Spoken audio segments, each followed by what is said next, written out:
मंगलाचरण विंता संतान हंतारो यद्वादाम्बुजने नव स्वीयानाथान् निजाचार्यान् प्रणमामि मुहुर्मुहुः यदनुग्रहतो दन्तु सर्वदुःखादिको भवेत् तमहं सर्वदा वन्दे श्रीमद्वल्लभनन्दनम् अज्ञानातिमिरान्धस्य ज्ञानाञ्जनशलाकया चक्षुरुन्मीलितं येन तस्मै श्रीगुरवे नमः नमामि हृदये शेषे लीलाक्षीराब्धिशायिनम् लक्ष्मीसहस्रलीलाभिषेकमानं कलानिधिम् चतुर्भिश्च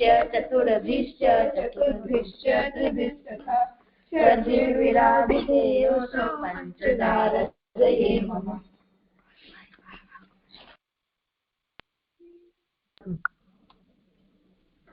प्रणाम दीजिए। हाँ ऋत्वी, आशीर्वाद हो। ગજેન્દ્રજી નો બીજો પ્રસંગ, ગજેન્દ્રજી ઠાકોરજી થી દૂર થતા નહીં અને એક વાર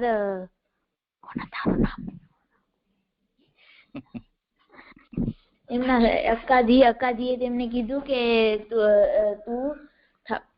અક્કાજીએ કીધું કે ગજેન્દ્રને કીધું કે તું ઠાકોરજી માટે પાન લઈ આવ અને જ્યારે ઠાકોરજી માટે પાન લેવા જતા હતા ત્યારે તે દુકાને પૂછ્યા અને તેમને યાદ આવ્યું કે હું તો ઠાકોરજી થી દૂર થઈ ગયો અને તે બેહોશ થઈ ગયા અને પછી અક્કાજી મહાપ્રભુજીએ ઠાકોરજીને ભોગ ધરાવ્યો અને ઠાકોરજીએ કીધું કે ક્યાં છે ગજેન્દ્રજી, ક્યાં છે? હા તો ઈ આવશે ત્યારે જ હું ભોગ લઈશ. પછી જયારે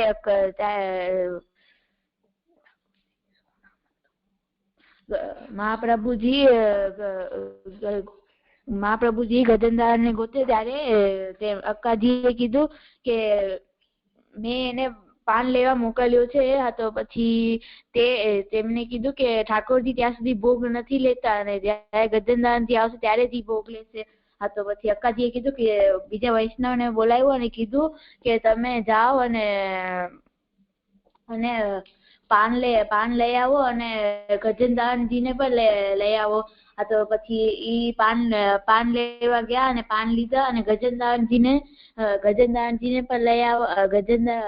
ગજેન્દ્રજીને કીધું કે તમને ઠાકોરજી બોલાવે છે. તો ગજેન્દ્રજી ઉઠ્યા અને ઠાકોરજી કને ગયા અને ઠાકોરજીને કીધું કે તમે ભોગ કા નથી લેતા? તો ઠાકોરજીએ કીધું કે હવે તું આવી ગયો ને, હવે હું ભોગ લઈ લઈશ. અને આમાંથી શીખ મળે છે કે આપણે ઠાકોરજીને કોઈ દી કષ્ટ ના પહોંચાડે ને પ્રેમ અને ભાવથી સેવા કરવી જોઈએ. આમાંથી શબ્દ છે ઠાકોરજી. ઠાકોર એટલે માલિક. આપણે ઠાકોરજી ના સેવક છીએ. ઠાકોરજી આપણા માલિક છે. આપણાથી જે મોટા હોય તેમને આપણે સન્માનથી બોલાવવું જોઈએ અને ઠાકોરજી આપણા માલિક છે અને આપણે તેમના સેવક છીએ.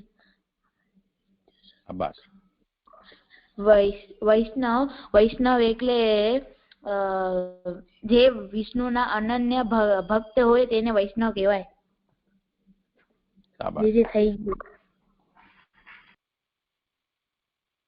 બહુ સરસ કર્યું. જે હું કીર્તન કરું. હા, કરો ને. આઈ વ્રજવધુ ઝૂમી આઈ વ્રજવધુ ઝૂમી આઈ વ્રજવધુ ઝૂમી આઈ વ્રજવધુ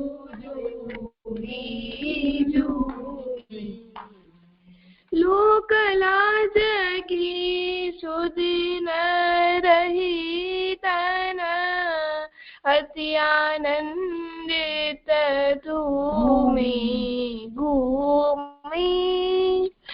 आई व्रजवधु झूमी લોકલાજથી સુધી રહી તાના અતિ આનંદ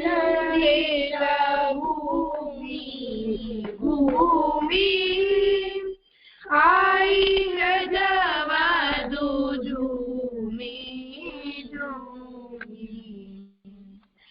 પોઠે ચહ પાલને પ્રીતમ રહે ઝુમકાલુમી લૂમી પોઠે પાલને પ્રીતમ રહે ઝુમકાલુમી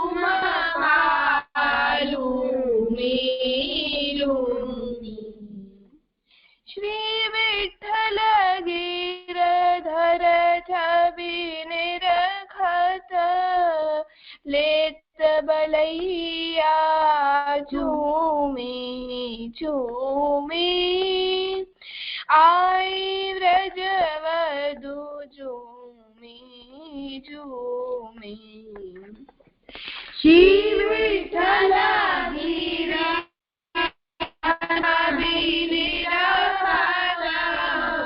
લેત બલૈયા ઝૂમી ઝૂમી આઈ વ્રજવધુ ઝૂમી ઝૂમી આઈ વ્રજવધુ ઝૂમી ઝૂમી આઈ વ્રજવધુ ઝૂમી ઝૂમી. તે તો આવી ગયું. હા, સુંદર. હું કરો હવે. એટલે કાલે આપણે બીજો શ્લોક જોયો હતો ગોકુળમાં ગોપિકાઓને અને સર્વ વ્રજવાસીઓને ભગવાનના સહવાસથી જે સુખ થયું હતું તે સુખ ભગવાન મને ક્યારે આપશે. તો એમાં આપણે જોયું હતું કે પહેલા શ્લોકમાં દુઃખની આશંસા કરવામાં આવી છે અને બીજા શ્લોકમાં સુખની આશંસા કરવામાં આવી છે. તો સુખ દુઃખ છે એ પ્રભુ સંબંધી તે સંયોગ અને વિયોગની અનુભૂતિ ઉપર આધાર રાખે છે.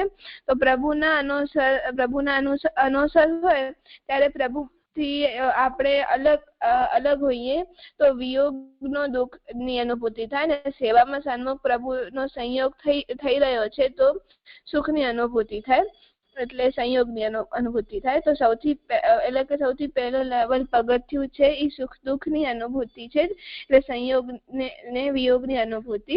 તો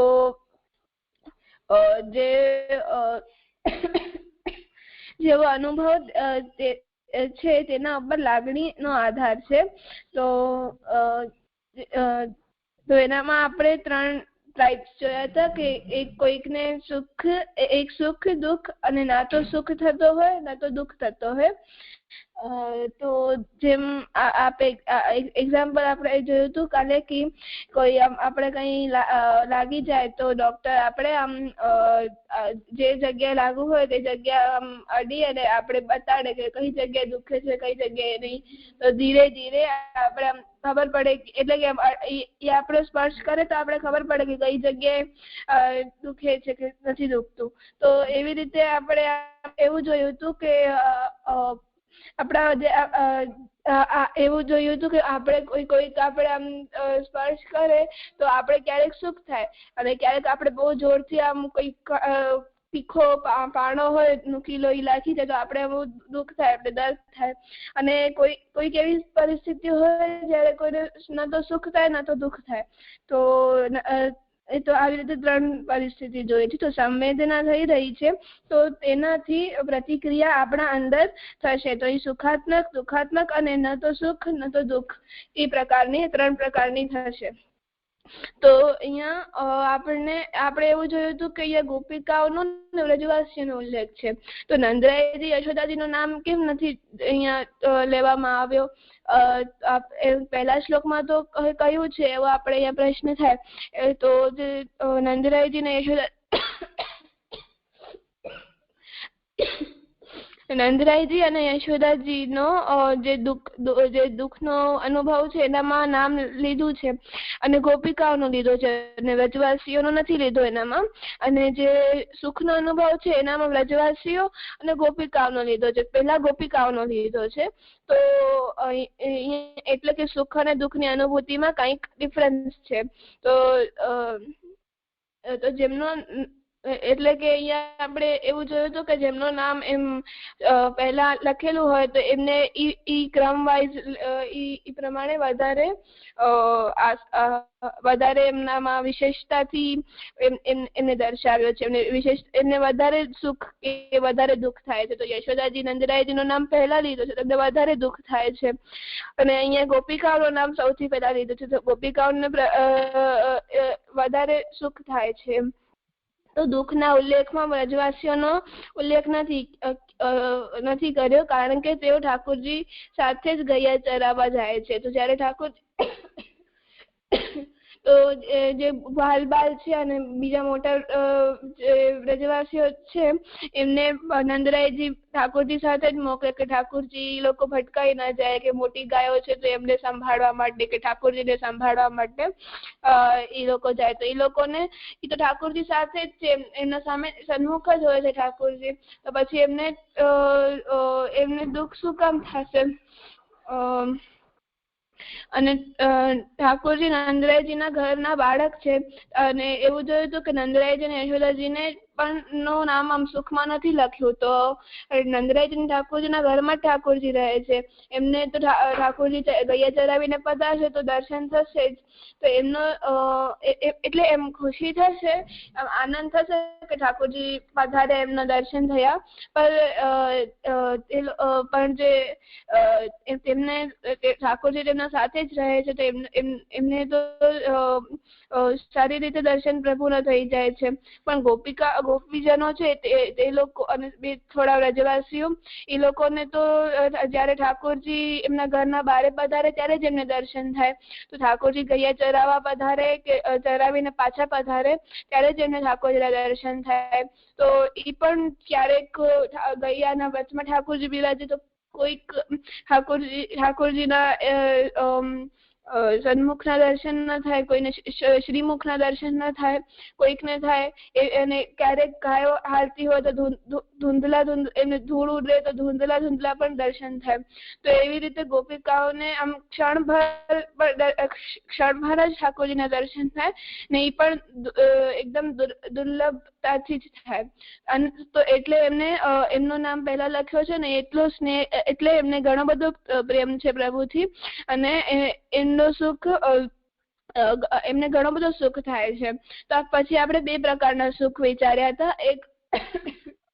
એક તો આપણે કોઈકને જોઈએ તો આપણે અચાનક તરંગ જ ઉઠી આવે કે ઉત્તેજના થાય એટલે આમ ઉત્સાહ આવી જાય, એ પ્રકારનો સુખ. અને બીજો કે સ્થિર પ્રકારનો સુખ. તો જે અહીંયા ગોપિકાઓનો જે સુખ બતાવ્યો છે તે એમને જે એ લોકો અનુભવ કરે છે તો એ લોકોને આવો ઠાકોરજીને જોઈને આમ અલગ જ આમ ભાવ જાગૃત થઈ જાય છે, ઉત્તેજના આવી જાય છે, આમ ઉત્સાહ આવી જાય, એટલે બહુ જ આનંદ થઈ જાય છે.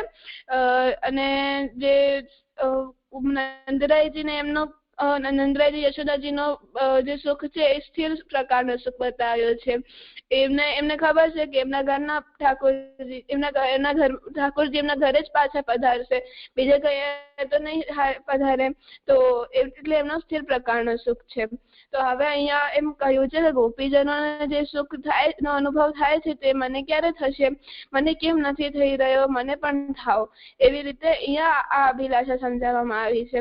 તો જે ઠાકોર એટલે કે આપણે ઠાકોરજીનો અનવસર કરાવીએ તો એટલે પહેલા શ્લોકમાં આપણે જોયું કે ઠાકોરજીને આપણે અનવસર કરાવીએ એટલે એનામાં એવો ભાવ હોય છે કે આપણે ઠાકોરજી ગૈયા ચરાવવા પધાર્યા છે ને આપણે પ્રભુ આપણાથી અલગ છે. તો ત્યારે આપણે ઠાકોરજીનો વિયોગ ઠાકોરજીથી બિછડવાનું દુઃખ થાય છે. અને પછી આપણે જયારે ઉત્થાપન કરીએ તો ત્યારે આપણે ઠાકોરજીનું દર્શન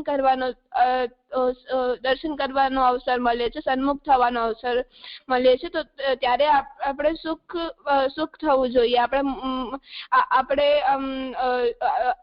આનંદિત થવું જોઈએ, આપણે ખુશી ઠાકોરજીના દર્શન કરવા જોઈએ. તો અગર તે નથી થઈ રહ્યું તો તે ભક્તિ માર્ગીય અસ્વસ્થતા છે, એને ભક્તિ માર્ગીય અસ્વસ્થતા કહેવાય છે. અને જો તેની અભિલાષા થાય છે તો ઠીક છે, એટલે કે મને આવી રીતે સુખ થાય કે આવો પ્રભુનો સુખ કેમ નથી થઈ રહ્યો, મને આવો પ્રભુનો દુઃખ કેમ નથી થઈ રહ્યો, એવી અભિલાષા થાય તો પણ ઠીક છે. પણ અગર ન તો આવી રીતે સુખ દુઃખની અભિલાષા પણ ન થતી હોય, ન સુખનો અનુભવ ન દુઃખનો અનુભવ, તો તે એકદમ આમ ભયાનક સ્થિતિ જેવું છે, અલાર્મિંગ. તો એને એક ચેતના શૂન્યતા એવી રીતે આપણે એક્ઝામ્પલ આપે તો કે ચેતના છે એ તો જેમ આપણા જે વાર હોય એ આપણે જ આપીએ તો આપણે એટલું કઈ દુઃખ ના થાય, પણ આપણે કંઈક કંઈક અણીદાર વસ્તુ કે એવું કંઈ આપણે આપણા હાથમાં કે પગમાં લાગે તો આપણે એનો અનુભવ થાય. તો આપણે તો એવી જ રીતે આપણા પાસે ઉપાય છે, તો તે સુખ દુઃખને અનુભવ કરવાનો, તો એ આપણે એનો ઈલાજ કરવો જોઈએ. તો એ ઉપાય ભાવની ભાવના છે. જે મને એવું સમજાયું હતું. બહુ સારું.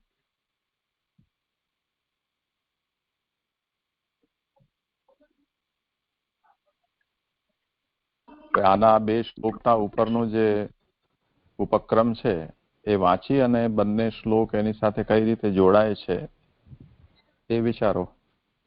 સમજમાં આવે છે કે કેમ? જી. પ્રપંચ વિસ્મૃતિ પૂર્વક ભગવદ આસક્તિ રૂપ નિરોધના પરિપાક માટે ભગવત સેવા અને ભગવત કથા બંનેમાં પરાયણ પુષ્ટિ ભક્તોએ સેવાના અનવસરમાં કથાકાળમાં પ્રભુની ગોચરણ કાલિકા વૃંદાવન લીલાનું અનુસંધાન કરીને વિયોગની ભાવના કરવી, તે જ પ્રમાણે સેવાના સમયે ગોકુલમાં સ્થિત પ્રભુના સંયોગની ભાવના કરવી. આમાં જે નિરોધનો જે લક્ષણ છે પ્રપંચ વિસ્મૃતિ પૂર્વક, એટલે કે જગત ભૂલી જઈને પ્રભુમાં જ આપણું મન લાગી જાય, એવો જે નિરોધની જે અવસ્થા છે એના પરિપક્વ એટલે કે એની દ્રઢતા માટે અહીંયા ઉપાય બતાવવામાં આવ્યો છે કે ભગવત સેવા અને ભગવત કથા, એટલે સેવા અને કથા બંનેમાં પરાયણ રહેવું જોઈએ પુષ્ટિ જીવને. તો અગર સેવામાં જયારે અનવસરનો સમય આવે, તે પહેલા શ્લોકમાં કીધું કે સેવામાં અનવસરનો સમય આવે તો ગોકુલમાં જેમ ઠાકોરજી ગયા ચરાવવા જાય છે, તે આપણે અનવસર કરીએ તો ઠાકોરજી ગયા ચરાવવા જાય છે એવી ભાવના આપણે એવો ભાવ એમાં આપણે રાખીએ છીએ. તો જેમ ગોકુલમાં જયારે ઠાકોરજી ગયા ચરાવવા જતા તો યશોદાજી, નંદરાયજી બધા ગોપીજનોને દુઃખ થતો, બધા ગોપીજનોને દુઃખ થતો કે પ્રભુ એમનાથી દૂર થાય છે, એ એમનાથી દૂર પણ નતા રહી શકતા, એવા બહાના પણ ગોતતા હતા કે પ્રભુ એમનાથી દૂર ન થાય. તો એવો જે દુઃખ એમને થાય છે એ મને ક્યારે થશે એવી અભિલાષા આપણને થવી જોઈએ. એટલે કે એવો દુઃખ છે એ આપણા અંદર નથી. તો અહીંયા આપણે એટલે આપણે એવી રીતે સમજ્યા હતા કે આપણા અંદર એક સૌથી પહેલા આપણે રોગ ગોતવો જોઈએ કે અસ્વસ્થતા આપણા અંદર. તો એ છે કે જે દુઃખ છે, જે વિયોગની સ્થિતિ છે, એ આપણને નથી થઈ રહ્યો જેવો ગોપીજનો યશોદાજી ને નંદરાયજીને થતો હતો. પછી કે રોગનો ઉપાય શું છે? તો એ રોગનો ઉપાય એ છે કે આપણે જેવો ભાવ આપણે અભિલાષા હોવી જોઈએ, એટલે કે આપણો મન ઠાકોરજીમાં બંધાયેલો છે, આપણે સેવા કરીશું તો આપણું મન ઠાકોરજીમાં બંધાયેલો છે એવી આપણે અભિલાષા હોવી જોઈએ. તો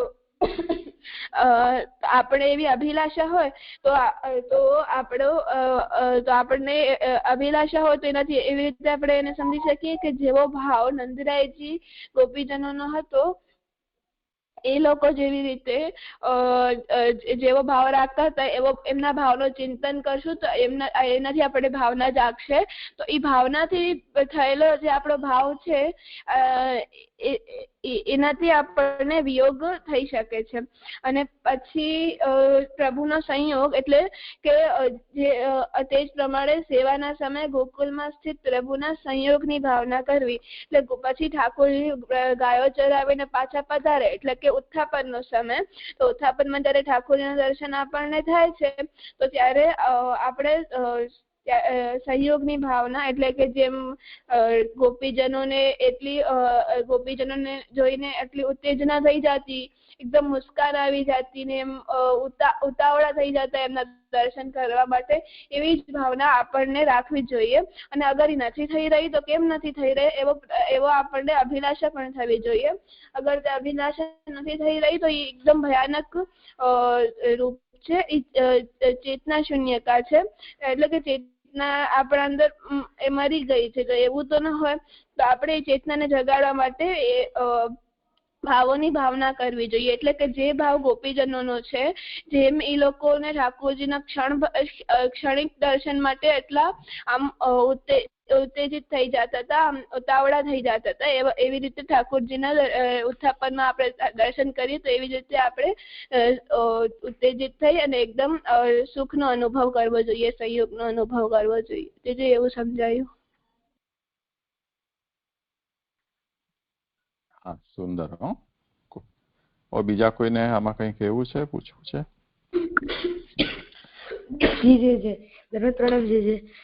મને આમાં એવું સમજાયું કે અહીંયા આપણે આમાં કહ્યું કે નિરોધનો આપણે જોયું કે પ્રપંચ વિસ્મૃતિ પૂર્વક ભગવદ આસક્તિ રૂપ નિરોધ અવસ્થાના પરિપાક, એટલે કે આપણે નિરોધ અવસ્થા જો આપણે પ્રાપ્ત કર્યું હોય એની પરિપાક એટલે કે એને દ્રઢ કરવા માટે આપણે વિયોગની પણ જરૂર હોય ને સંયોગની પણ જરૂર હોય. તો એને આપણે દ્રઢ કરવા માટે આપણે વિયોગ એટલે કે આપણે આ બે શ્લોકમાં આપણે સમજાવ્યું એવી રીતે જોયું કે પહેલા શ્લોકમાં વિયોગની ભાવના બતાવવામાં આવી છે કે જયારે ગોકુલમાં જયારે ઠાકોરજી ગાયો ચરાવવા જાય છે ત્યારે બધાને બહુ એમ દુઃખ થાય છે કે ઠાકોરજીને રોકવાની કોશિશ કરે, એમના ભેગું રહેવાના બહાના ગોતે છે બધા.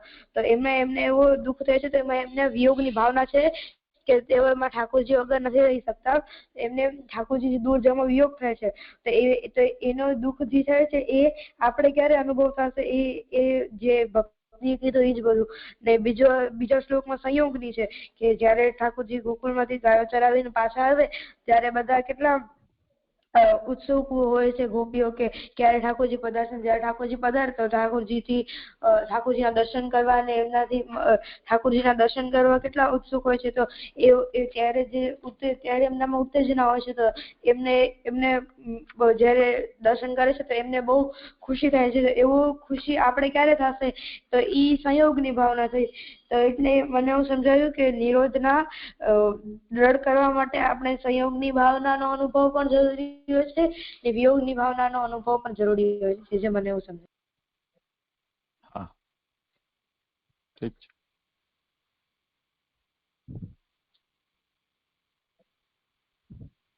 હવે આ બે જે સંયોગ અને વિયોગ જન્ય જે દુઃખ સુખ છે એની અભિલાષા જે કરવામાં આવી રહી છે એ ભક્તિવર્ધિનીમાં વર્ણિત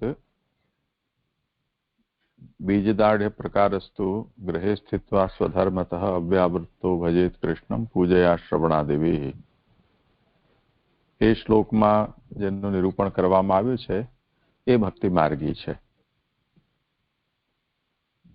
એનો મતલબ અદળ બીજ ભાવ વાળો અવ્યાવૃત્ત સેવા કથા પરાયણ.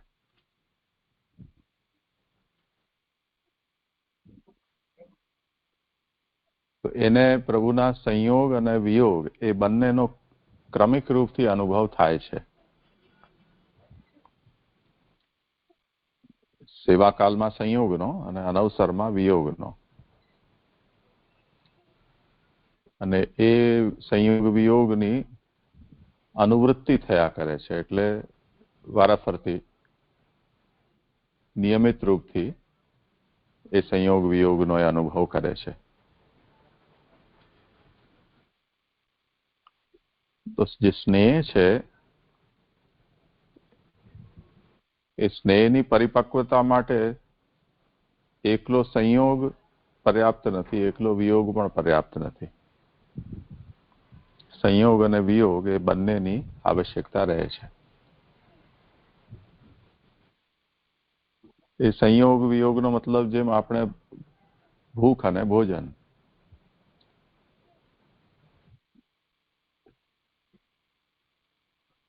ભૂખ લાગે એ પણ જરૂરી છે, ભૂખ પછી ભોજન પ્રાપ્ત થવું પણ જરૂરી છે. ભોજન પ્રાપ્ત થાય પછી ફરી પાછી ભૂખ પણ લાગવી જોઈએ. તો ભૂખ અને ભોજન આ રીતે એનું ચક્ર ચાલ્યા કરે તો મનુષ્ય સ્વસ્થ રહે. સદાય ભૂખ્યો જ રહે તો મૃત્યુ થઈ જાય. તે જ રીતે નિરંતર ભોજન કરતો રહે તો પણ મૃત્યુ થઈ જાય. એ જ રીતે જાગવું અને સૂવું, કે થાકવું કે આરામ કરવો, સતત કામ કરતો રહે માણસ તો પણ મુશ્કેલી છે, સતત આરામ કરતો રહે તોય મુશ્કેલી છે. તો શ્રમ અને આરામ એનું પણ ચક્ર ચાલતું રહેવું જોઈએ. એમ આપણા જે મોસમ છે એ દૃષ્ટિથી વિચાર કરવો તો એમાં પણ ટાઢ અને તડકો એ પણ ચક્રરૂપથી આવશ્યક છે.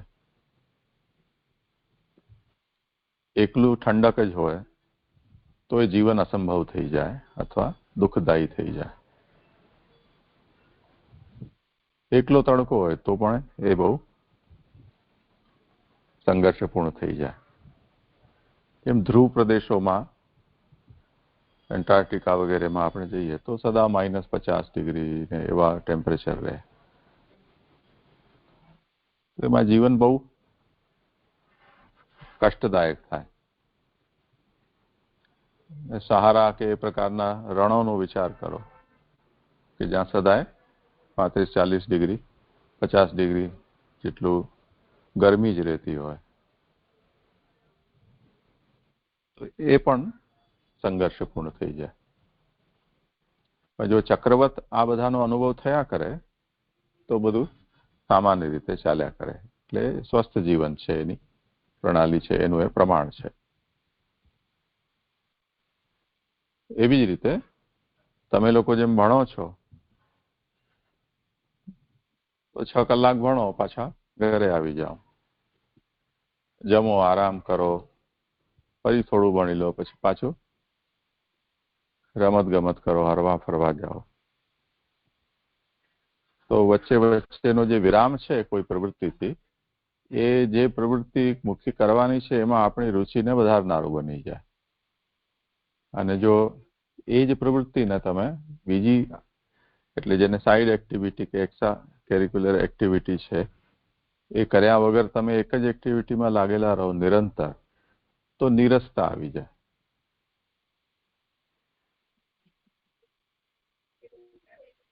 એટલે અમુક સમય તમે જેમ ભણો છો તો ઘરે આવવાની પણ તમને અવસર મળે છે, એ અનવસર થયું. તમારો ભણવું છે એ અવસર થયો. પાછું દરેક લેક્ચર કે પીરિયડ તમારા પૂરા થાય એટલે ફરી પાછું થોડાક ક્ષણનો અનવસર થઈ જાય, ફરી પાછો અવસર શરૂ થઈ જાય, વિષય પણ પાછો બદલાઈ જાય, નવો વિષય શરૂ થઈ જાય. તો એનાથી રુચિ મનુષ્યની બનેલી રહે, કેમ કે આપણો ભાવ એ પ્રકારનો છે મનુષ્યનો કે નિત્ય નવી કોઈ પણ વિષય છે એમાં નવીનતાની આપણી દૃષ્ટિ રહે કે અપેક્ષા રહે છે. એ જ વસ્તુ છે એ સ્નેહમાં પણ છે. આમ લૌકિકમાં આ વસ્તુ છે કે જેમ આપણે જેટલા ઉદાહરણ જોયા એમાં ભૂખ પછી ભોજન, ભોજન પછી પાછી ભૂખ, એવી રીતે દિવસ કે રાત, આરામ કે શ્રમ, ભણવાના દિવસો, વેકેશનના દિવસો, ગૃહસ્થીઓની અંદર જોઈએ તો વહુઓ છે એ પિયર જતી હોય, બચ્ચાઓ છે પોતાના મામાના ઘરે જતા હોય, ફરી પાછા પોતાના પિતા પતિના ઘરે આવી જતા હોય. તો આ જે વાતાવરણ, સ્થાન, મનુષ્યો બદલાય તો એનાથી ફરી પાછી સંબંધમાં તાજગી આવી જાય.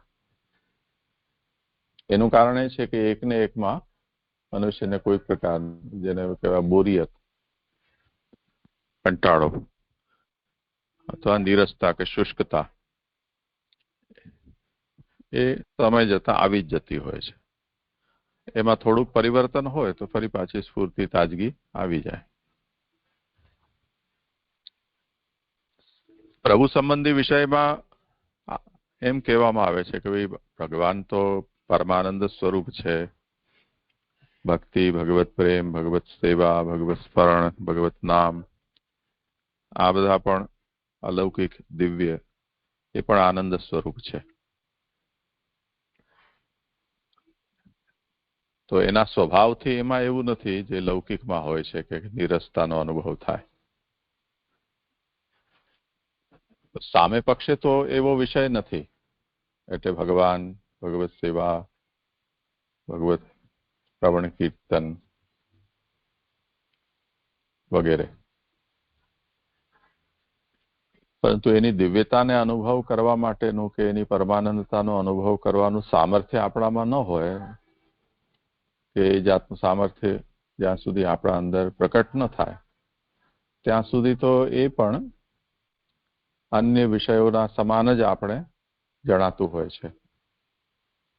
એટલે એની અંદર કોઈક પ્રકારનું પરિવર્તન કે કોઈક પ્રકારનો વિરામ, અલ્પ વિરામ આવે તો એનાથી ફરી પાછું સ્ફૂર્તિ, સ્વસ્થતા આવી જાય છે. તો જેમ સેવાનું ઉદાહરણ આપણે લઈએ કે કથાનો પણ લઈએ તો જેમ ભગવત સેવા છે એમાં આખા દિવસમાં ઠાકોરજીનો જગાવવાથી લઈને અને પોઢાવા સુધીના ક્રમમાં કેટલું બધું નિરંતર પરિવર્તન આપણને જોવા મળે. એટલે ક્રિયા એકની એક ન હોય. ધારો કે કોઈને ત્યાં શાલિગ્રામજી કે ગિરિરાજજી બિરાજતા હોય તો એમાં એ પ્રકારનું કોઈ પરિવર્તન કે નવીનતા કરવાનો કોઈ અવકાશ જ નથી. કેમ કે ત્યાં તમે ન તો કોઈ વસ્ત્ર ધરાવી શકો, ન કોઈ શણગાર કરી શકો. તો સ્વરૂપના અંદર એક સીમા આવી જતી હોય છે. સ્નાન કરાવ્યું, ચંદન તિલક કર્યું, માલા ધરાવી, વાત બસ પૂરું થઈ ગયું. જે પૂજા માર્ગનો પ્રકાર છે. પણ આપણો જે ભક્તિ માર્ગીય પ્રકાર છે એમાં જગાવતાની સાથે આપણને ફરી પાછો ઠાકોરજીના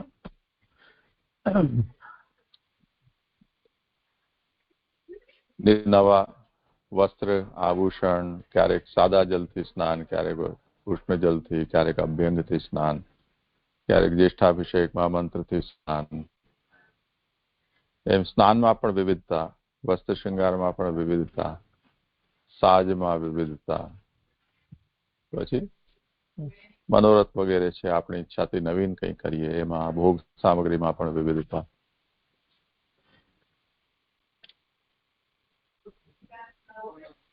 તો એ બધામાં જ મનુષ્યની અંદર જેટલી પણ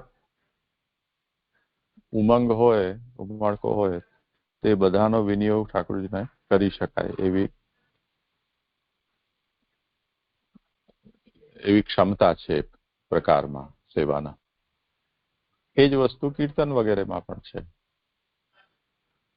એટલે લીલાના ભેદથી, સ્વરૂપના ભેદથી, ગુણોના ભેદથી, પછી રાગ તાલ વગેરે ઉત્સવના પ્રકારથી, તો એમાં પણ કીર્તન અપાર વિભિન્નતા છે. એટલે જેટલી સેવા પ્રકારમાં છે વિવિધતા, એટલી કીર્તનમાં પણ છે. તે જ રીતે કોઈને પાઠ વગેરેમાં રુચિ હોય તો ભગવત શાસ્ત્ર છે એનો પણ એટલો અપાર વિસ્તાર છે કે જે પણ પક્ષના પ્રભુનું સ્વરૂપ, લીલા, ગુણ કે નામ વગેરેનું જેમાંથી જે એનું પણ ચિંતન કરવુંમાં પણ ઘણી બધી વિવિધતા પ્રાપ્ત થઈ જાય. તો એને કારણે એમાં કોઈ વસ્તુ ખૂટતી નથી. પણ મુખ્ય મુદ્દો એ છે કે વસ્તુમાં એવી દિવ્યતા કે અલૌકિકતા કે આનંદ પૂર્ણતા છે, તેમ છતાં પણ એને ગ્રહણ કરનારમાં એવી ક્ષમતા જોઈએ. જેમાં આપણે જમવા માટે બેસીએ તો બધા રસોનો સ્વાદ આપણે લઈ શકીએ છીએ. જુદો જુદો પણ લેવો હોય તો લઈ શકીએ, ભેગું કરીને પણ ચાહીએ તો લઈ શકીએ, સમયના અંતરથી પણ આપણે લઈ શકીએ. અને એ રીતે આપણે આપણા ભોજનના પ્રકારને જાળવ્યો છે, એને કારણે આપણી જીભમાં પણ એને ગ્રહણ કરવાની શક્તિ આવી ગયેલી છે મનુષ્યમાં. એના સામે જે પશુઓને એ સુવિધા પ્રાપ્ત નથી થઈ, પ્રાકૃતિક એમની જે સીમાઓ છે તેને કારણે, તો એમના માટે એ વાત સમજવું બહુ મુશ્કેલ છે કે પરોઠા સાથે તમારે છૂંદો ખાવો કે આ અથાણું ખાવું કે શાક ખાવું કે ખીર ખાવી કે શીરો ખાવો. તો ગોગ્રાસમાં જેમ બધું ભેગું કરીને આપણે આપી દઈએ ને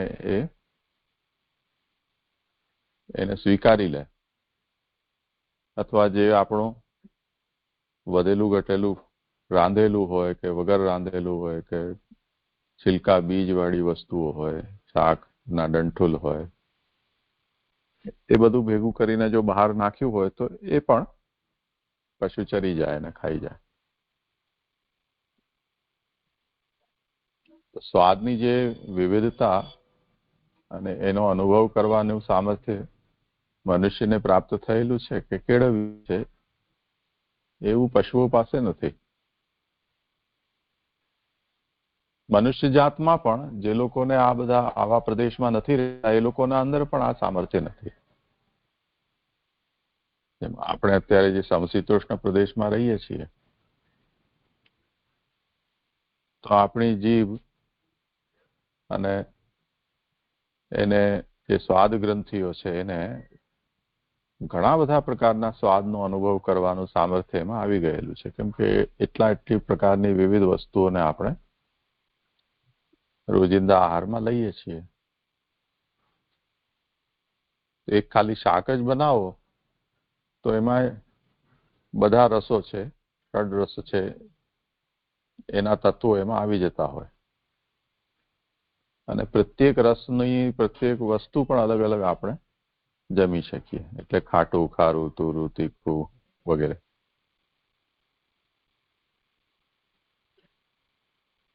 પણ એ સુવિધા પશુને પ્રાપ્ત નથી.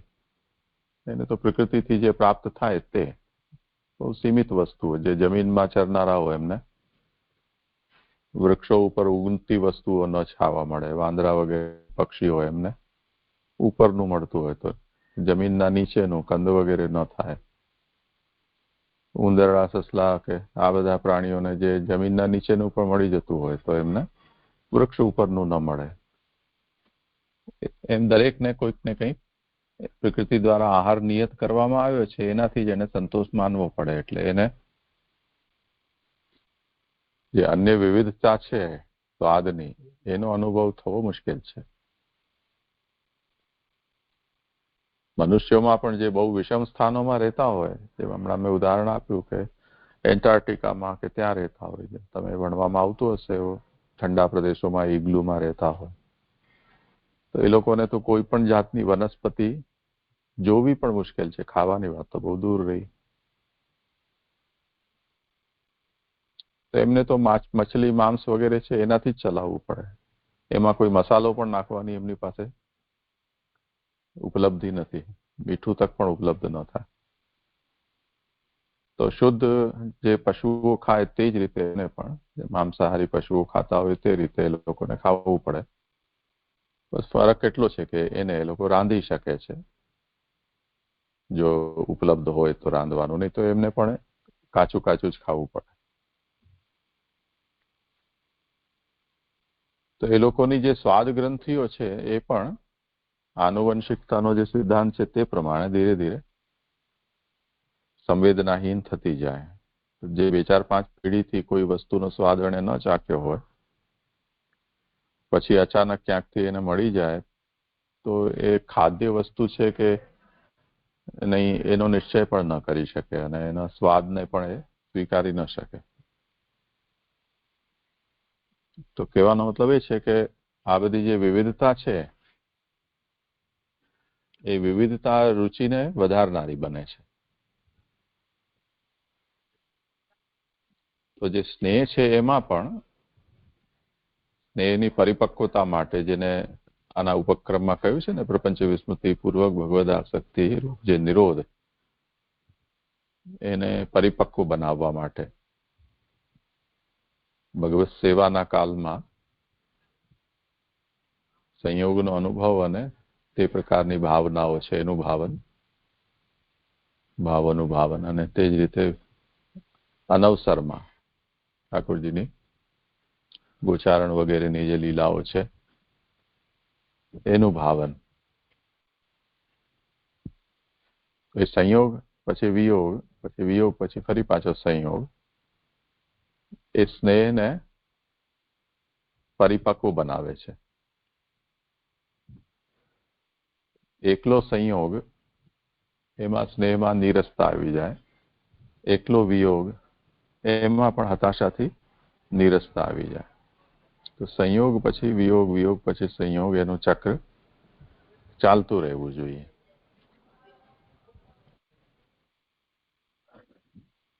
એ પણ એવું ફિક્સ નહીં કે જે જાતે તમારા સ્કૂલમાં હોય સવારે 7 વાગે જવાનું હોય, 1-1.5 વાગે પાછા આવી જવાનું.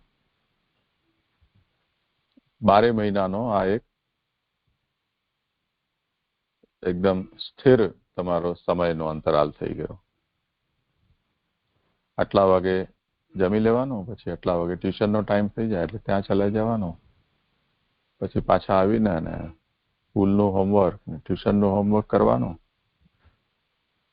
તો આ એકદમ સમયના કાંટાની સાથે આ દિનચર્યા તમારી થઈ ગઈ.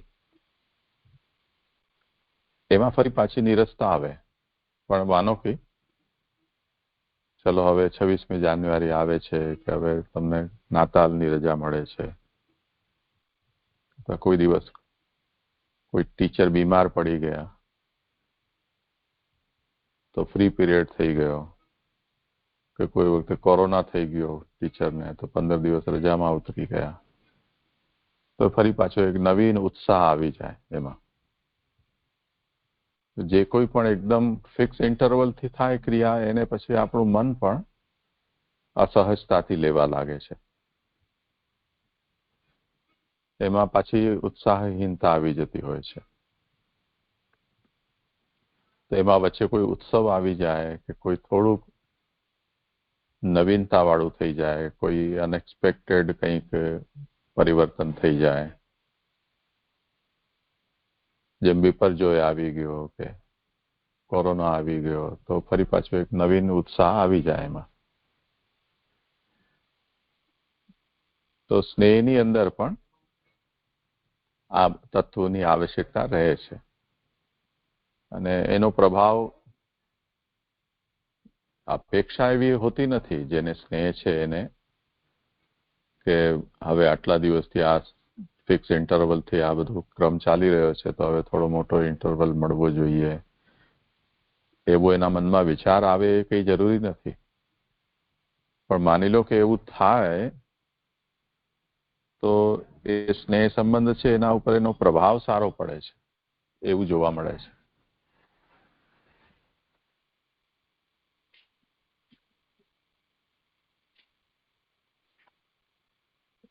તો એ દ્રષ્ટિથી આ જે પહેલા 2 શ્લોકમાં જે નિરૂપણ થયું છે દુઃખની આશંસા અને સુખની આશંસા પ્રભુના વિયોગ અને સંયોગમાં, એ જેનો હજી નિરોધ દ્રઢ નથી, પરિપક્વ નથી, અપક્વ છે. એ શા માટે એની અપક્વતા છે? કેમ કે હજી પ્રભુ સિવાયના વિષયો છે, સંસારિક વિષયો કે પ્રાપંચિક વિષયો છે, એની વિસ્મૃતિ થઈ નથી. એની અનુભૂતિ કે એની સંવેદના હજી ચાલુ છે. અને ચાલુ હોવાને કારણે પૂરેપૂરો પ્રભુ ભગવત પ્રેમ કે ભક્તિ છે કે આસક્તિ એને આપણે કહી શકીએ, એનો સ્વાદ પૂરો અનુભવાતો નથી.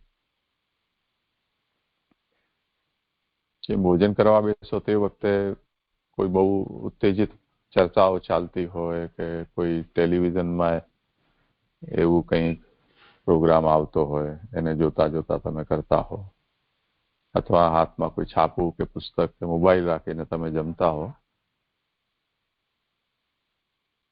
તો આપણું ધ્યાન પૂરું ભોજનમાં નથી. એટલે ભોજનનો પૂરો સ્વાદનો આનંદ ન લઈ શકાય, કેમ કે પ્રપંચ વિસ્મૃતિપૂર્વક ભોજન નથી થઈ રહ્યું. પ્રપંચની સ્મૃતિથી જોડાઈને આપણે ભોજન કરી રહ્યા છીએ, એટલે મન વહેંચાયેલું છે. તો એ અપક્વ અવસ્થા છે. એને શ્રી મહાપ્રભુજી અહીંયા કહી રહ્યા છે કે તેથી જેને હજી પ્રપંચની સ્મૃતિ કાયમ છે, તો પછી એનો નિરોધ છે એ પણ અપરિપક્વ રહેશે. પ્રપંચની વિસ્મૃતિ કરાવવા માટે એક તરફ ભગવદ આસક્તિને વધારવાની થશે અને બીજી તરફ પ્રપંચની સ્મૃતિ કરાવનારી જે આપણી પ્રવૃત્તિ છે એના ઉપર અંકુશ લગાવવો પડશે. તો એટલા માટે અહીંયા ભક્તિવર્ધિની ગ્રંથમાં જે કહેલો અદૃઢ બીજ ભાવવાળો અવ્યાવૃત ભગવત સેવા કથા પરાયણ જે ભક્તિ માર્ગી છે, એને કરવાની જે ભાવના છે નિરોધની દૃઢતા માટે, એનું આ 2 શ્લોકમાં નિરૂપણ જે મહાપ્રભુજી કર્યું છે. થયું સ્પષ્ટ?